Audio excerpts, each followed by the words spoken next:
Ça a été unanime, toutes nos équipes nous ont dit Dr Cossette, on en a assez parlé de la pandémie, là. On veut se projeter dans le futur, on veut continuer à rêver, on veut continuer à faire des projets. Alors nous, on embarque. En tant que nouvelle direction, avec l'énergie, la motivation, il n'y avait plus rien qui pouvait nous arrêter. Puis on s'est lancé, on a plongé. L'équipe avait envie de travailler, avait envie de développer et surtout, étant donné que la faculté de médecine est une force vive de l'Université de Montréal, on voulait vraiment mettre en avant des grands projets phares qui vont nous guider pour les 5 prochaines années. La faculté, c'est les étudiants, c'est les professeurs des cliniques, c'est nos partenaires dans les réseaux hospitaliers, c'est nos partenaires au ministère et surtout c'est nos citoyens. Pour nous, pour vraiment accomplir la mission de la faculté, c'était extrêmement important de consulter ces gens-là puis travailler avec eux pour développer une vision d'avenir pour la faculté. Je suis vraiment très content de la réponse que nous avons eue. Ça a été au-delà de ce que j'aurais même pu espérer. Les gens ont été vraiment très généreux de leur temps et de leurs commentaires. Donc, je pense qu'on a un très, très bon portrait de la faculté actuellement avec toutes les consultations que nous avons menées.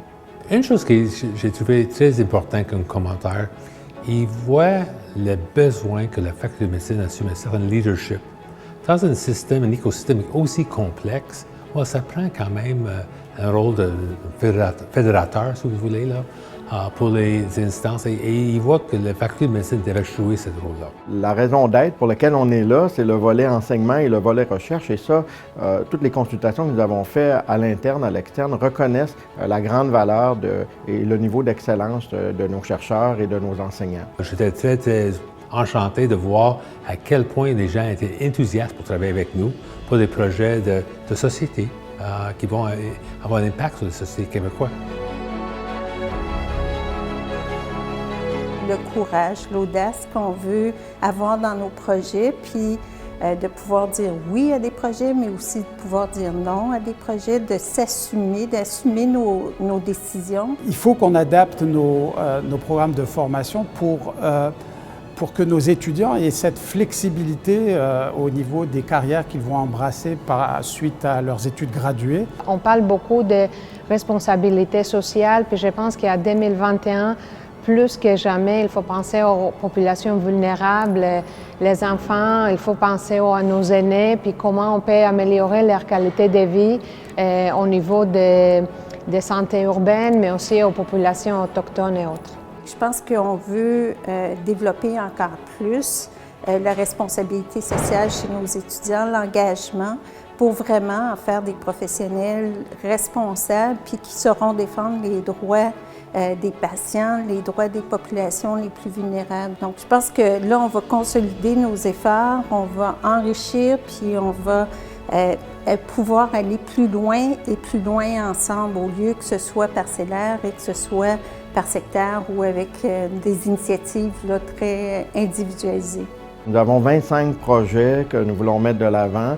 Il va y avoir 6 projets ou initiatives stratégiques qu'on va appeler des projets phares. Au niveau de la modernisation des espaces, on propose deux projets phares.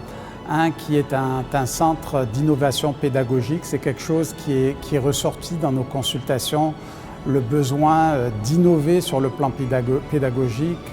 Au niveau de nos infrastructures de recherche, c'est sûr qu'on propose une réorganisation de la recherche, en tout cas sur le campus. Pour nous, cet centre en sciences fondamentales est un projet phare parce que ça va nous permettre d'accélérer les découvertes, promouvoir l'excellence, mais aussi s'assurer une meilleure collaboration dans nos réseaux de centres affiliés, puis essayer de prioriser des différentes thématiques pour s'assurer que les gens travaillent ensemble. La clinique universitaire est un autre projet phare. C'est extrêmement important pour vraiment soigner au niveau de la première ligne, mais aussi avoir un forum où on peut utiliser pour la formation des étudiants en médecine, des professionnels de santé, des infirmières et vraiment avoir une clinique multidisciplinaire qui peut avoir un impact communautaire. De travailler aussi tout le monde ensemble, puis travailler en plus grande proximité avec les médecins, puis que ce soit une clinique à l'université qui est attachée au réseau, qui travaille en partenariat avec les organismes du territoire, puis les institutions de santé. Mais je pense que c'est un projet qui me tient vraiment à cœur, puis qui va nous permettre d'aller plus loin dans l'engagement pour les étudiants. Je pense que ça va être vraiment une signature de l'équipe et c'est les projets que nous voulons mettre davantage d'efforts et de ressources au cours des prochaines années. Tous ces projets-là, finalement, on les fait pour nos étudiants, pour leur apprentissage, leur donner des nouvelles opportunités pour l'enseignement, pour la recherche, pour s'engager, pour développer des valeurs qui sont conséquentes avec celles de l'université, de la faculté. On n'a pas entendu la publication du plan stratégique pour se mettre en action. Le plan est là pour donner une direction. Il est possible qu'en cours de route, on doive adapter certains des projets ou peut-être même de nouveaux projets vont naître, mais les principes directeurs, les principales valeurs, la mission, ça vont toujours demeurer. Je pense qu'il faut viser l'excellence, il faut viser être dans les meilleurs au Canada, au moins aux 3 meilleurs, mais aussi d'avoir notre place parmi les facultés à l'international. Au niveau de la satisfaction de nos étudiants, au niveau du sentiment d'appartenance de nos professeurs, de notre fierté, si on est capable de rehausser cela, et évidemment de nous remettre dans le podium des 3 meilleures universités et facultés de médecine au Canada, on aura rempli notre mission.